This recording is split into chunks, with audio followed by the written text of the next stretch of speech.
Welcome, everyone, to Little Steps Live. I'm your host, Shay Stanley, and today we're exploring a crucial topic for expat parents: what top universities and the real world want, and how to prepare your child right now. We're excited to have Justin Kirby. Hey, Justin. Hello. As well as Leslie Tam. Hey, Leslie. Hi. So we're going to tell you a little bit about these folks over at XCL, and they're going to introduce themselves further. But let me just tell you a little bit about Justin and Leslie. Justin is a dedicated educator with extensive experience, having taught across multiple continents. He's passionate about guiding students to success and navigating the challenges of modern education. We also have Leslie Tam, who is head of College Counselling at XCL World Academy. Certainly the right person to share all these insights and trends today. So tell us a little bit more about yourself and how you landed at XCL and into this topic.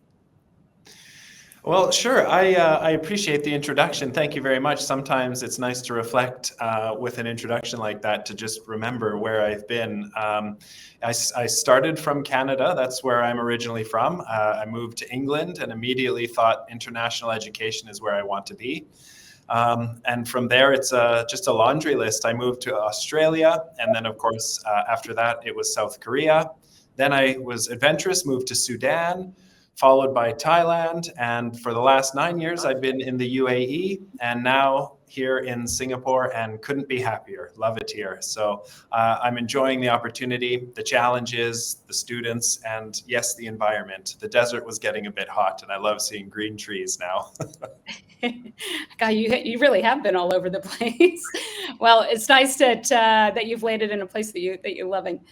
Leslie, tell us a little bit about you. Sure. So I'm actually originally from the United States. I'm from Maryland, very close to DC. I'm going to talk about this a bit later, but I actually did the IB diploma myself as a kid, years and years and years ago. I have spent a lot of time. I did my undergrad in the United States and then my graduate school also in the United States, then moved to China. And then right after, I was part of setting up 2 new schools in Shanghai and then in Ningbo. Then moved to Hong Kong, where I was for 6 years, helping to set up a new school out there as well. Then moved to Singapore 12 years ago. I'm a PR now. I was part of setting up another school here in Singapore's College Counselling department. And then have been at XCL World Academy for the past 4 years. Okay, and you're helping students find their next future in university selection, which is a big job. Yep. Yeah. All right. Well, we've got some key topics to dive in today. And again, for those that just jumped in and joined us, just a reminder of the topic that we're talking about. This is what top universities and the real world want and how to prepare your child now. So before we dive into our first topic, I just want to put out a few reminders just so everybody knows that this is a webinar. This is a live show. So feel free to interact, ask your questions. If you are seeing this after we do go live, feel free to put your questions in as well. And we will have our experts get back to you on those questions as well. So don't make it stop. I'm sure if you've got questions, put them in there. As far as the other reminders, I've got some things to note on XCL's side. One of which is they have a great giveaway. We've got summer coming up around the corner here. And as we know, summer camps in Singapore are very competitive and very expensive, a lot of them. So you guys have been so generous to donate a summer camp, which is one XCL camp voucher worth Singapore $650 to one of the visitors to this webinar today. And all you have to do is just ask a question right below, or make a comment, and we will be selecting that next week. So thank you so much for donating that. And we'll talk a little bit more about the summer camps later on in the show. The other thing just to note is that there are 2 open days, which I will be sharing as well, but they are coming up in May 21st, as well as June 4th. And so you can join in if you like what you hear, if you want to talk a little bit more with Leslie and Justin as well, come to the open days. All right, so let's dive in, shall we? All right, so the first topic, let me just pop that up there, is, very importantly, understanding what top universities want. So let's just start that off. What do you feel that top universities want from students in today's competitive landscape? That's a great question. Of course, I think naturally most families and even students think the first and foremost is top quality grades, having the highest marks, the top scores, but it's more than that now. Universities are starting to see an importance on soft skills. We're thinking about curiosity, initiative, leadership, and I think one of the most difficult yet important pieces that universities are looking for is how a student has demonstrated impact. And that's tricky for adults too. We can say we did all of these things, but how do we say that it had an impact? How do we know that? How do we measure that? And so I do believe that universities are really interested in seeing how the student has found their passions and their interests and already started to do something with it in the community or for themselves or others, because that is really what could help that student stand out compared to others who may all have equal good grades, but what makes you different? What sets you apart? And I think that's something to consider. I think that's very good. Leslie, do you have anything to add? Yeah, so I was going to say, totally 100% agree with the things that Justin just mentioned. I think the second part of this is it's not enough just to be doing those things, right? Because at the end of the day, it's also about how are you writing about those things? How are you presenting yourself? Because you can be doing all those really cool things, but if you're not able to articulate that well in an essay or articulate that well in an application, I'm sorry, but nobody knows that you're doing those things, right? So I think that the second piece is about understanding what is asked for you on an application and understanding how to write about something. And when I say that, I don't mean like, cheating the system or trying to figure out a way to lie about anything. Nothing like that, but just knowing how to best present yourself in the best possible way. Mm-hmm. Excellent. And this is just a side question, but every university is quite different, right? I assume that your job as well is to steer the kids into the right direction, but also communicate that impact and what the follow-up questions and presentation in the right way for the right school. Yeah, so I get this a lot because I think there's a lot of families that are, they ask me like, what extracurricular activities should we be doing at grade 9, at grade 8, at grade 7? And I think something that's really important to understand is that actually, besides the United States, which reviews applications holistically, which means that they look at things outside of grades, the majority of other systems are still very much grades-based. So Australia, the UK, to a certain extent, Singapore. And so, while yes, obviously extracurricular activities are good in and of themselves, and I always tell kids I think it's important to be doing those, when it comes to actually talking about assessment and admissions assessment, really it's just the United States that will really look more heavily at those kinds of activities. Okay. And how do you envision like a personalized approach to education enhancing the student's university's application?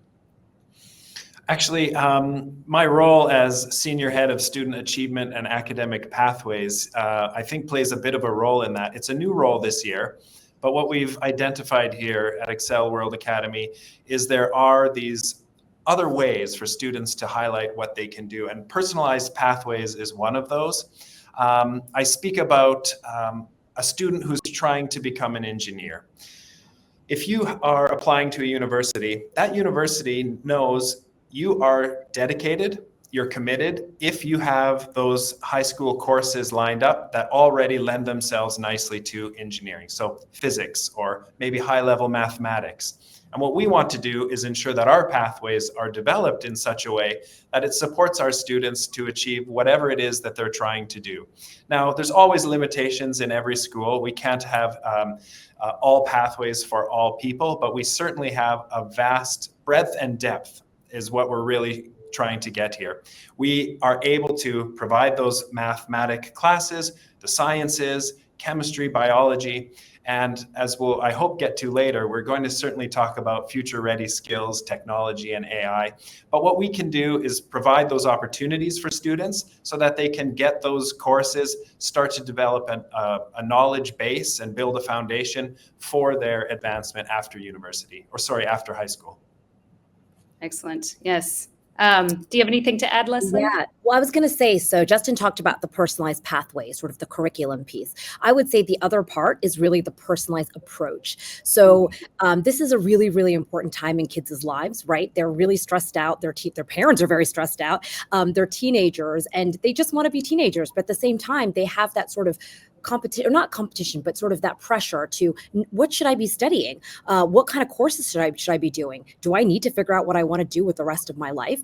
And I think that those are all sort of questions that I've worked with teenagers for years now that I see happening. And I think for us at XCL World Academy, what I'm super excited about for us is that we have a lot of dedicated time with the kids. So our counselor student ratio is 21 to 25. And so I have 2 full-time counselors on our staff, and we work with our students. We're full-time, so we don't teach, and we work with them ever since they're in grade 10. We also do optional meetings in grade 8 and grade 9. So we really get to know the families really well to really understand their growth. And as you all probably know out there who have teenagers, I mean, they literally change their mind like a month later, maybe even like a week later. And so I think really being on that journey with them to help them see their growth is also really cool.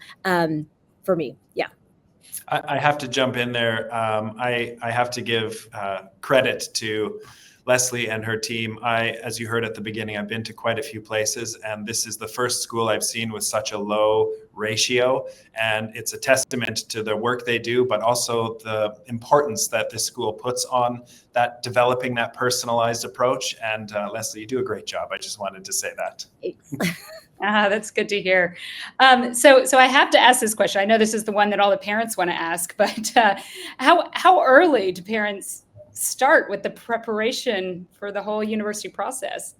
I think that's a great question. In fact, talking to Leslie about this earlier, I was asking myself that. My daughter's in grade 5 and grade 3. And so I view this in 2 ways. 1, as a parent, and 2, as a professional. As a parent, I'm mostly thinking that she's going to get really good at a sport or something wonderful so she can get a scholarship and we can save some money.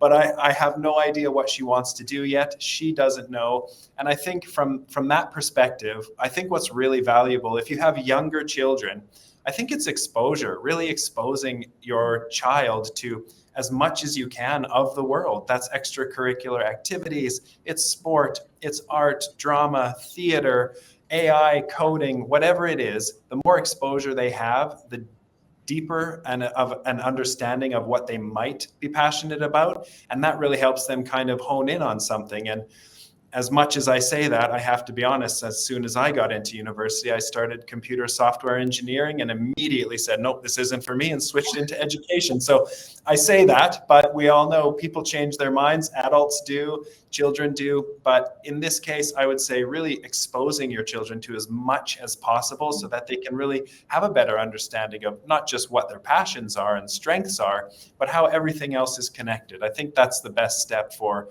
families with young children. Okay, good insight. And Leslie, do you have anything to add on so that? I've got a 4 and a 6-year-old, so even younger. And sometimes I put on my college counseling hat and I'm like, are you guys doing enough stuff? Like, are you guys going to be okay? But I think one of the things that's really important to remember is just that it's, you know, in and of itself, I think it's not only just about building the profile, right? It's also about developing their interests, because they're going to be holistic, interesting people. And that's what we really want, right? So I think number 1 is trying to think of it not as like this result that we're trying to do, right? Just to get into university, just to get some scholarship, or even just for some job. It's about the fact that you've got years, you know, if you're lucky, and, you know, what kind of person do you want to be? So I think that's my first thing. I think the other thing is, really thinking about just like asking the question about why. So I think it's important, the exposure of like the different things that kids want to do, whether that be sports or dance or starting up a student club. But I think the question is also getting the kids to think about, well, why do you like that? And when you did those 2 different activities, what did you like about the one over the other, right? I think in our society, there's a lot of focus on being a leader, you know, like who's going to be the leader of the club, who's going to be the president of the club. But I think what's also important is to know that it's really important to have good teammates. And so, you know, I think it's thinking about those things, right? Like some kids are yeah, they're great at organizing. They're great to be the kids that do the leaders. But there's also some kids that are not great at public speaking, but they're very good at other things, and they can definitely play a role in being a teammate. So I don't know. I think for me, what I really want to make clear to my families and my students is that, all of those roles are important. It's not just about that one title that you're putting on your application. I think that's really good insight, because I think all three of us came through the generation of that pressure to be that number one or the captain of the X, Y, and Z. And you are right. And we'll talk a little bit more about the IB curriculum, but that curriculum is so focused on the well-rounded and playing the teammate approach. And you do need all people on the team. So yeah. I think it's a really important message, and it's nice to see universities looking at that as well. So I want to just dive into this topic. It's become more and more of a hot topic, even since the days of COVID. But the well-being side, and especially from a parent's point of view, our readers are based in Asia. They're sending their kids overseas, very far away in many times, and the well-being is such a hot topic. What importance would you say is the emotional well-being in the context of university readiness of the children? Yeah, I think actually we spoke about this recently too, Leslie. You had a really great, you had some great insight into stress and the feeling of student readiness, students maybe entering into a university that while it might be their passion, they might not be ready for that, not level of rigor, but that level of pressure. And I think you had a great way of explaining how a student understanding, who they are is important, knowing who they are as a person, but more about applying to the right university that fits your well-being philosophy. Leslie, did you want to share a little bit about what you spoke to me about? It was quite, I thought it was quite relevant. Yeah, I was also talking about high school too, because I think that there's also a bit of a frenzy to decide, if I want to go to X university, which high school should I be choosing to make sure that we're making the right choices, right? So I guess my first point would be that I don't think that there's like right and wrong choices. I tell my families this all the time. You can get to the same destination in multiple ways. And I don't think that it's like you have to do X, Y, Z. There's multiple ways to get there. So much flexibility. But what I was saying is that I think that it's important for families to know their children well, because every kid is different. Every kid is on a different journey, and every kid will mature at a different state. And so I think that some kids, they may do really well in places that are more focused, more competitive, or have that sort of academic pressure. They will do better, but other kids will crumble. And that's why it's really, really important, I think, to know your kid well and to really listen to them. If they tell you, like, I want to be in a smaller school, or I want to be in a smaller community, because ultimately that will serve them better, not just in high school, but also in university and then in life. It's very good. Very good. Well, those are my key topics in this. I just want to ask our readers if you have any other questions around understanding what top universities are looking for, specifically before we move into topic number 2. Okay, so we have one specifically on how does XCL World Academy help students develop these essential qualities that we talked about? It's a good question. Yeah, it is a great question, and I wonder how much time we have. I think I'll try and keep this one short, but I'm passionate about this one. As I said, I've experienced a lot of different schools and curriculum, and XCL World Academy is doing something right here. Again, my daughters go to this school, and it took them one day to feel a sense of belonging, find a friend, and be able to walk home on their own, which we were hoping they might have been able to do after about 5 months or 6 months. So I think what XCL does well, we have, of course, a holistic approach through the IB, but lots of schools have the IB. How do we do it that's different? How do we do it that's special and unique? Well, we certainly focus on global citizenship, I think, in a broader way than many other schools do. We focus on perspectives in our units of inquiry. We have specific community events that really allow us to share stories and come together and have that sense of belonging and community. Well-being is at the forefront. We do have our own programs that we use to survey students on a very frequent basis so that we have a touch point on how they're feeling. We can generate themes for different topics, whether it's belonging, friendship, or even down to how much sleep some of our students are getting.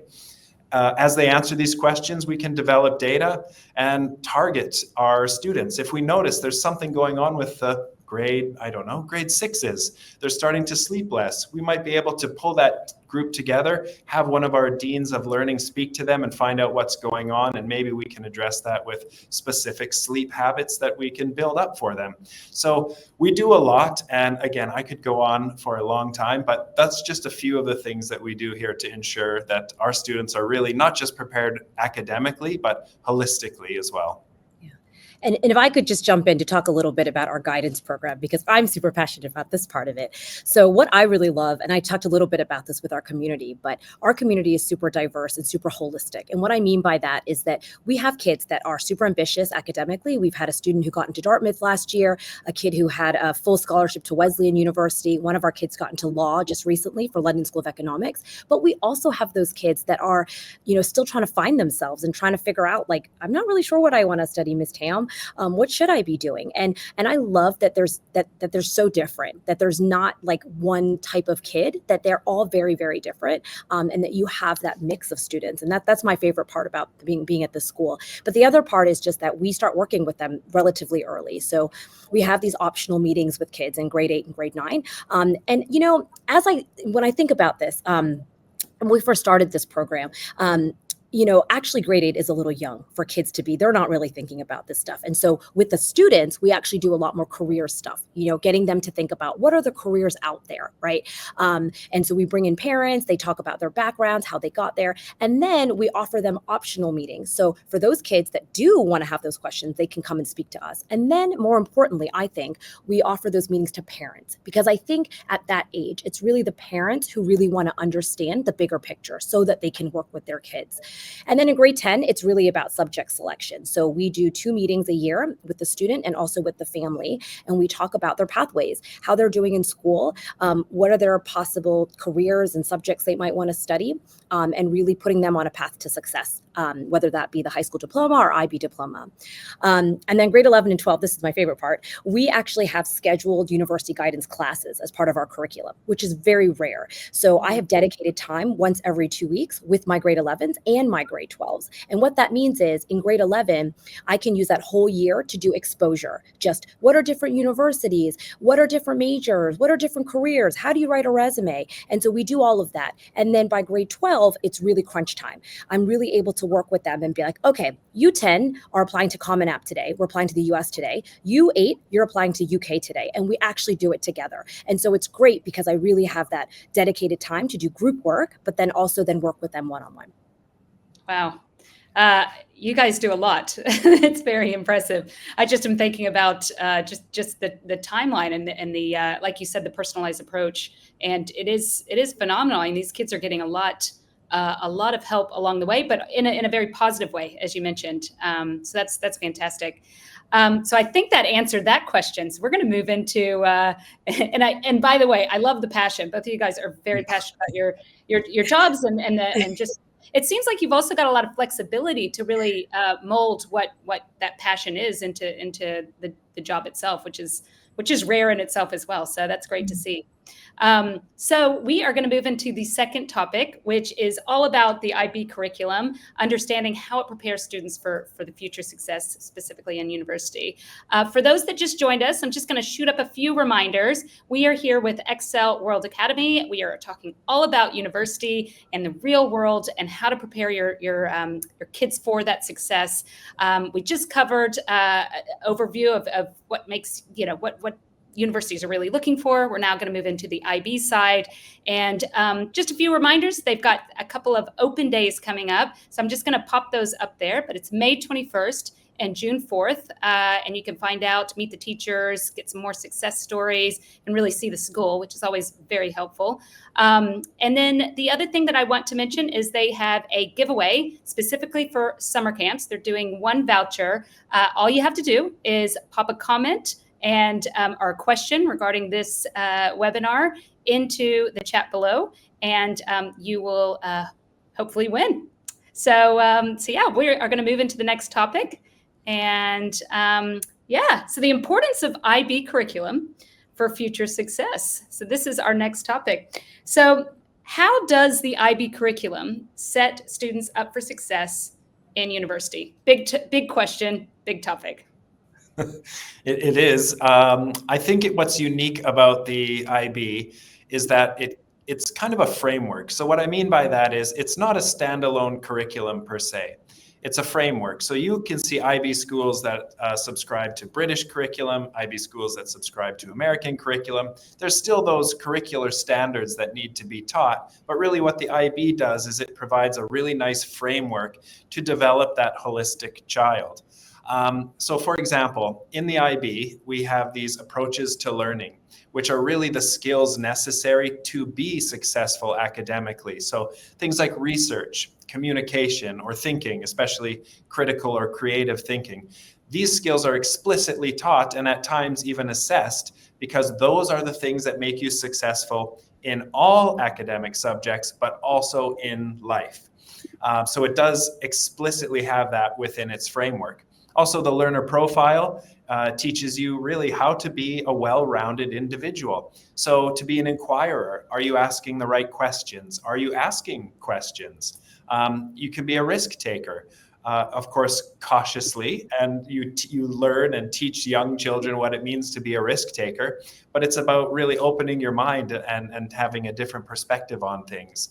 And of course, the idea of key concepts in our units allows all students to be able to identify through lines between all subjects. Everything is connected, and having a key concept where they hear about form, function, or causation in science, and then they're often individuals and societies hearing about that same concept, they link those two together and they can really understand how everything is connected. So there's a lot more, but overall, I think that's one of the unique pieces that the IB offers that I don't think you really see in a lot of other curriculum.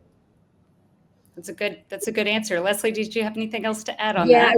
I was just going to talk. Well, I was going to talk more about the IB diploma and just from my Okay. personal experience. So I mentioned this before, but I was part of the first cohort at my high school in Maryland to offer the IB diploma. And Oh. I have to say it was transformative.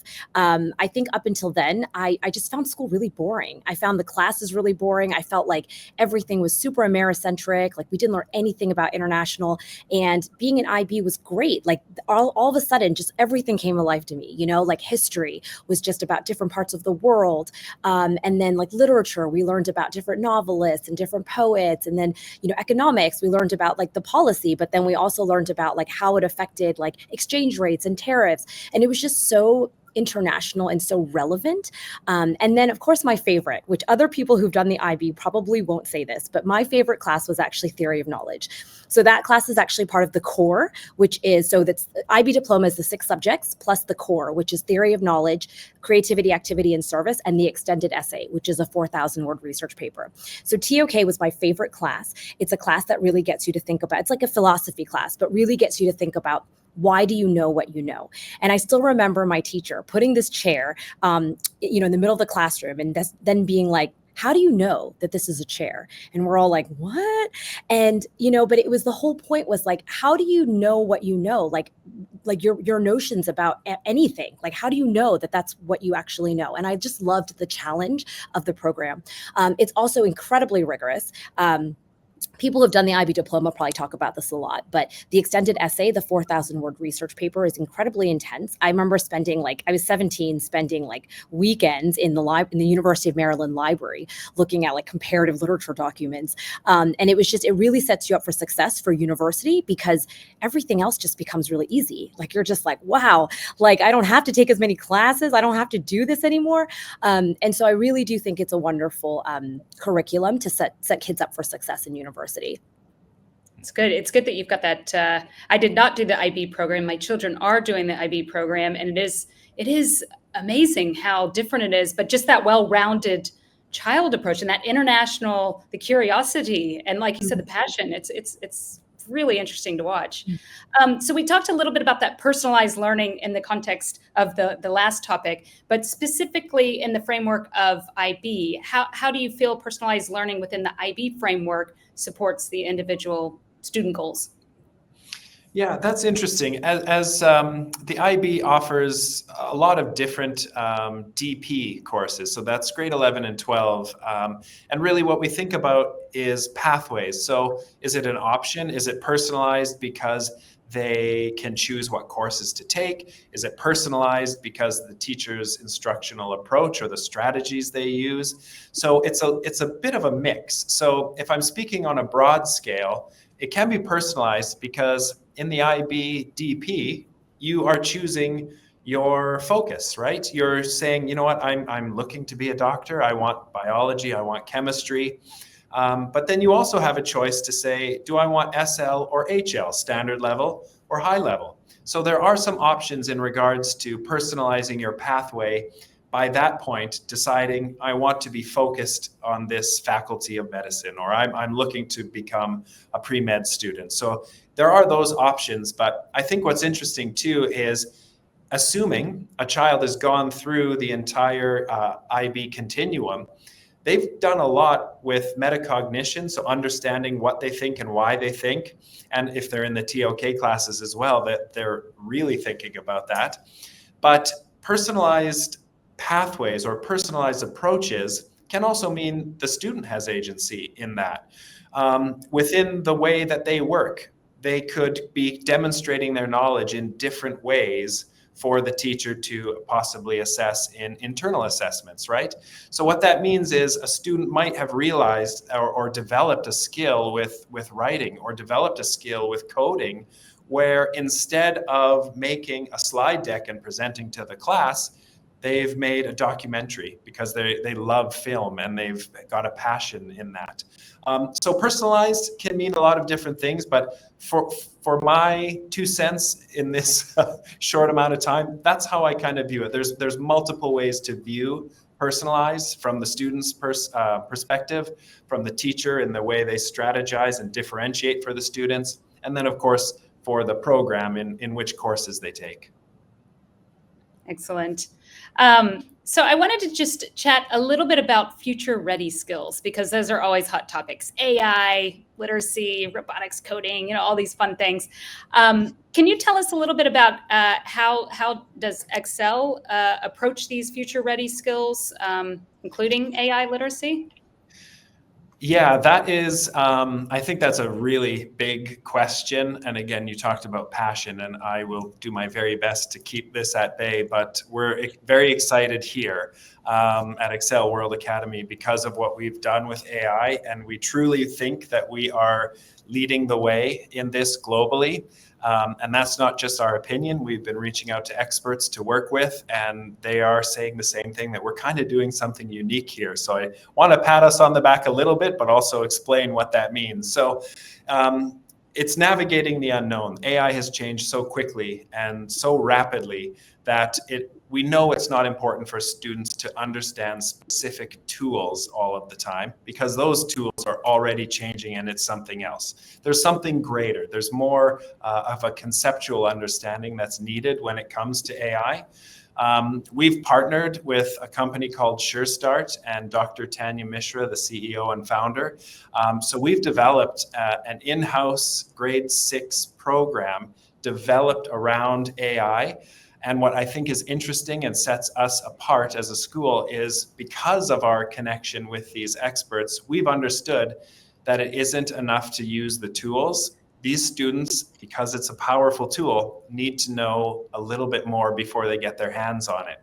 So the first unit in this everyday program called SureStart is about ethics and leadership, and really truly understanding the ethical implications for what AI is and will be, because what it is to these grade 6s now, it will be very different by the time they're in grade 12. We're not even talking about university yet. So we have to put that first so they can understand what's most important. And we talk about that holistic approach and understanding other people's perspectives. We can't just have AI doing the work. We need them to understand what it is and how to use it. So what we've done actually is started to expand that Next year, we'll be offering a grade 7 robotics course that uses AI as well. So this cohort of students will be moving up each year with something new and exciting. And next year, it will be creative explorations with robots and AI. And we don't stop there. It has been a success, this program. So we've rolled this out for our younger students as well, for KG2 to grade 5, where we're creating something called the Accelerate program, where one of the 6 pillars in this program will be related to AI. And I want to make sure everyone feels comfortable. This does not mean we provide iPads to KG2 students and have them doing coding. That is the opposite of what we're trying to do. As I mentioned, we've been highly touted by some of these experts for the way that we've rolled out AI. So what does that mean for a KG2 student? They're not learning how to code. They're learning how to ask thoughtful questions. Now, why is that AI education? All of us have put in a prompt, right? We put in our prompt, we want to get the right information, and without knowing how to ask the right question, we can't get that information. So KG2 students will be learning how to ask wonderful questions and how to get the information they need. It doesn't mean they're behind a screen all day. As they work their way up to grade 5, they will have a very good foundation for when they enter the MYP in our grade 6 year. And then they're taking off with the Sure Start program, robotics in grade 7, and so on. We've worked with these experts to develop our school's AI policy, which includes things like ethics, ways of use for students and teachers, and even a glossary for terms that AI is starting to generate new terms, and it has a different meaning for people. So we need to understand the same vocabulary. Something as simple as discriminative AI. If you aren't sure what that means in the AI realm, you might have a different opinion. It just means you can take pictures of a bunch of different things, use your teachable machine, scan it, and it'll tell you that's a cup or that's a fork, because it's discriminating the images. It doesn't mean what we think discrimination often means. So it's important that our community understands what these vocabulary words mean. But our AI program, the students have enjoyed. We have had a group called the Earth Guardians who have developed an app to help combat climate change and inform people. That was a result of the Makeathon after the end of the Sure Start program. And I could go on, but I think we're really doing it right here by implanting that ethical piece first for our students and teachers. I guess that's a lot of the questions that, I think the kids pick up AI and all these future ready skills quite quickly. But a lot of the battle, especially for teachers and schools, is educating the parents. And just having that ethics first is very reassuring, I think, especially because a lot of people don't get it. The kids are getting it. The parents need a little bit longer uptick. So that's great. And it's nice to see that the passion, it's not going away, right? It's only growing, all these skills. So in terms of this particular topic, that's a wrap up of these questions. So we are going to move into the next topic. But before I do, I just want to open it up. We are live, so please do ask any questions that you might have on the IB curriculum or anything that might be relevant to this topic before we move into the next topic. Do we have any questions out there? Okay. So my child is not heavily academic. You mentioned supporting children's passions for those students. How do you do that at XCL World Academy? How do we support passions? Passions. Yeah, great question. We have a robust extracurricular activity program. So obviously you think about after school. We run our sports programs, we have art programs. I will say we also have one of the best theater programs I've ever seen. There is so much available for students at every age level, which I think is wonderful. My daughters, of course, have entered into the musical to join the play. They do crafting and arts in the library. So there's everything that you can imagine and more. So I think what we do a great job of is that exposure that I was talking about earlier. We're trying to provide those opportunities for students, but also We do have those camps as well in the summer, so students can explore their passions, and hopefully someone today will be able to experience that as well. Fantastic. We have one more question on this topic. What advice do you have for parents looking for at a future ready school? Future ready school, I think, is something that we don't just put on a sign here. We embed that. We talk about shaping next now. And I think we're doing that. So when you are looking for a future ready school, look beyond the technology, look beyond the flashy devices and all of the resources, and ask them how they're using it. It's easy to look on a school's website and see something beautiful and say, oh, wow, look at that. But are they using it, and how are they using it? How are the students impacted? I mentioned impact earlier. I think that's important. So as a parent, I would say ask those questions. We're in a really lucky position here where we do have those big, fancy, fresh facilities, our brand new innovation hub, 5 stories with a digital media lab and VR treadmills and VR headsets. We've got it all. But we also have a small group of students, just about 1,000 in our school, and personalized pathways. So we know our students. We're a mid-sized school, but we do have all the bells and whistles, and we're also using those resources in an effective way. So again, if anyone has questions, I would please ask you to come see our school. It's the best way to get a true understanding of what it is here. You'll be very impressed, I'm certain. I also just want to jump in here because Justin and I were discussing this the other day, right? There is so much about AI and the future of AI, but at the same time, we do focus on the soft skills because, AI can write your resume, AI can write your cover letter, but can AI teach you to be on time when you go to a job interview? Can AI teach you to do a proper handshake? Can AI teach you how to look someone in the eye when you need to have that interview? And so I think that's the other piece of it, is just also reminding kids that this is also about like the human relationship. How do you develop those relationships? And so I was mentioning the class before in our grade 11 and grade 12, and that's kind of where we do a lot of that. But that's also a really important component for us. Very good. The handshake. I remember that. Well, thank you so much. That is some fabulous tips and also insight in terms of how you approach the process in the IB curriculum with your students and the future ready skills, because they're coming in hot, aren't they? So we are going to move to the third topic, which is building the competitive university profile. This is going to have all the parents' ears ticked up because it's all going to be flowing down to the children as well. So I guess moving into this topic, let's discuss how parents can help their children build a competitive university profile. What are the key milestones in a child's education that parents should really focus in on? I'll just jump in first a little bit here. Like I say, this is clearly Leslie's expertise area. But again, depending on the age of your child, clearly literacy and numeracy skills early on are wonderful. That really allows access to developing stronger skills in all academic areas. And then like in middle school, really starting to explore who you are as a person, your identity, your interests. And then as you get into high school, grade 11, 10, up to grade 12, kind of choosing those academic pathways and aligning your passions with that. But I know, Leslie, this is really what you do on a daily basis. So I think you have a better answer than I.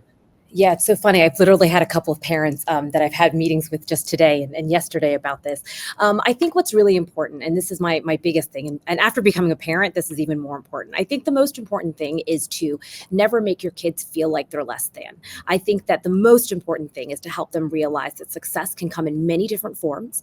It's not just about your job title or where you go to university or how much money you make. And I know that that's what society wants to tell us all the time, but I think it's really important for kids to just recognize that in and of yourself, in and of who you are, that is like special. And I know that sounds a bit like cheesy and maybe not fitting of the competition. But why I say that's important is because when it comes down to it, when kids start writing about themselves, when kids start really actually quote unquote competing in this process, it's really important that they know who they are, or that they start to know who they are. And I think that actually does come through when kids write in their essays, when kids interview. I think there are lots of private college counseling companies out there that teach kids, like prep kids for all of this, right? But you can see through it because they're kids. And so I think that having that core when their family accepts them for who they are and doesn't make them feel that what they care about is not okay, and really encourages them, I think that makes a big difference when you see them through this process. So I think that's really, really important. I guess the other point is thinking just about that they're normal adolescents. So I get this sort of anxiety a lot with parents, which is super normal because I think sometimes some of us forget that we were teenagers too. And I think, parents are like, oh my gosh, all of his friends or all of her friends know what they want to do. Is that weird that they don't have a major, that they don't know? And I'm like, they're 14. Like, of course they don't know. That's so normal. And I tell the kids that all the time too, right? If we speak to a cohort of grade 9 students, I bet you there's probably at max 1 or 2 kids that say that they quote unquote know what they want to do. And I bet you by next year that will change. And so there is no shame for kids in not knowing what they want to do, because that is the journey. And for me, I think that's the fun part, is like discovering what it is that you want to do.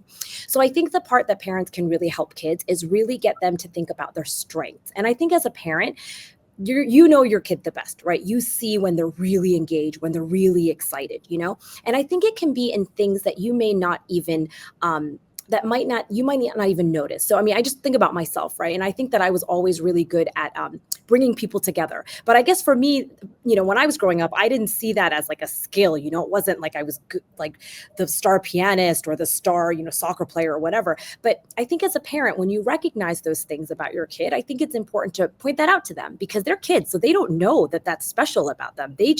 That's all they've ever known is that's how they are, right? So I think just being able to help them in seeing those things, right? You're really good at that. I noticed that, you always make time for that person or whatever. Like, I think just, I don't know. I think just like helping them to see some of those strengths that are not just those tangible strengths, I think is really important. That helps them build upon what they might want to do later. I tell you, we could do a whole webinar on that topic. I think a lot of parents could use some of that energy that you have and some of the tips, because it is so important, especially with confidence as well. So we have to talk about, when we're talking about the university profile, we have to talk about extracurricular activities. So how can extracurriculars enhance a student's university application? I know you mentioned US versus UK, but maybe just talk a little bit about extracurriculars there.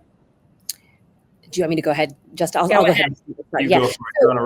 So I mentioned before that really the United States is the big one that really does the holistic review. But I want to also caution when I say this, because oftentimes I'll get kids be like, great, my grades can be terrible, but as long as I do all these cool things at school, I will get into Harvard. And I'm like, that's not really how it works. So I also want to remind everybody who is looking at selective universities that ultimately you still have to have really strong grades, because all the other kids are going to have really strong grades. So the extracurricular activities are adding to that, and of course important, but the grades are still going to be the most important thing, especially when we're talking about really selective universities. I think when it comes to extracurricular activities, I think it really comes down to interest, right? So I think what's important is, so I wouldn't tell students this, but I guess I would tell parents this, that the way that university admission officers would look at this is like, is there kind of a story there, right? So it's okay that kids like many different things. And I would say in grade 9 and 10, that's encouraged. They should do tons of different things, right? But probably by the time they're in grade 11, it would probably be better if they're honing down on 1 or 2 or 3 things that they really care about, because that's where they can show where they're using their time. On the common application for the US, they actually ask you how many hours per week are you doing that activity. And actually, you can only put 10 activities all the way from 9 to 12. So that's a really important tip to know as well. And so why do they ask you that? How many hours per week? They ask you that because they want to know how you spend your time. And a lot of families don't know this, but they also realize, like the colleges realize that some kids, they have to do housework. They have to take care of their little brother or sister. They don't have time to go out and do all these extracurricular activities. And that's also part of it. And kids can write that. They can write, I need to go babysit my little sister because mom is working all day. Dad and mom are working parents. And that is also how they spend their time. And that's what they want to know. How do you spend your time? And how will that translate into our university community? Because what they're looking for is they want to see how you fit into their community. So Yeah, so I get that a lot where parents will be like, well, which ones? So then which extracurriculars? And again, I'm not, I think it really comes down to the kid. I think that but if as much as kids can specialize as they get a little bit older, 11th and 12th grade, I think that shows focus and starts to show their passion. Do you ever have children that have, they're moving through 9 and 10 year and they don't really have they want to go to the US, they want the extracurriculars, but they don't quite have, they haven't found it yet. How would you guide a family with a child like that? And that happens all the time. Sure, And so it's so normal. And, and I want to normalize this because I think that a lot of times like parents and kids feel like, am I the only one? Like, is my kid supposed to know all this? Like, is my kid somehow a failure because they're not at XYZ at this point in time? It is so normal. And so it's really important, I think, to normalize that. So the way that we do it is that I like to work with the kids to really think about it, right? So I had a kid the other day who came in and told me he wanted to study veterinary science in Australia. And we kind of started talking about it. And it was interesting because he actually didn't seem that interested in veterinary science. And then as we started talking, he just mentioned like basketball. And then all of a sudden his like whole face changed. And he was like, talking about the Lakers and this point guard and that and the shots and statistics. And then all of a sudden he was like, actually, I really would love to do like sports statistics. And I just thought, this is so interesting that he came in to talk to me about veterinary science and schools for veterinary science. But actually, I don't think he likes it. So I think it's also just like that conversation with them, having that conversation with them. I think the question you said about the extracurriculars. So one thing I love about our community as well is that we have so much. I mean, I think maybe this is the innovative part of our school. I have tons of kids that are like, I want to kind of do this club, but it's not here. So they start it. So as an example, we had kids here that wanted to learn about how to like do dissections of like brain sheets because they wanted to actually mimic what it might be to be in med school. So they started this thing here called the AIR Project. And so they basically wanted to teach other younger students about what it might be to be a medical student. And then they like were dissecting sheep brains and different livers and all this stuff. And so I think that's really an opportunity for them too, where we brainstorm with them to say like, well, if we don't have it now, would you like to join it? Would you like to create something? Can you get a couple of your friends? And then let's look at what we could do. So yeah, I think that those are ways that we help them here at our school. Okay. So you've answered a lot of the questions that I had around this topic. So we covered extracurriculars.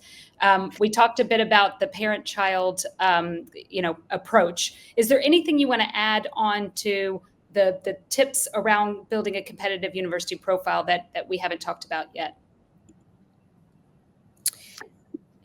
You go ahead. Go ahead, Leslie. I mean, you might have covered it all. I'm just, just double checking. Yeah. So one of the things I like to share with families is, so Oxford and Cambridge have this wonderful link where they basically share like what they call subject-specific resources for kids to extend themselves, what they call like supercurricular activities. And how that's different than extracurricular activities is that supercurricular activities are things that help extend your academic interest, right? And so I think that those are sometimes important as well, because if a kid is, let's say, wants to study history, well, you could do a lot of extracurricular activities that are unrelated to history, but it's also nice to see something that is kind of related to that, whether that be research or whether that be starting, some honor society at school that focuses on history and getting kids interested in history or whatever, but something that kind of shows how you want to extend yourself in that academic subject in the future is also quite interesting. And you can find that stuff online. I can even share this in some chat box later. Ooh, pop it in the comments. Yeah, that'd be good. Yeah, very helpful. Any of your tips, Leslie, just pop them in there. Great. And Justin, did you have anything else to add? We've covered a lot, so no pressure.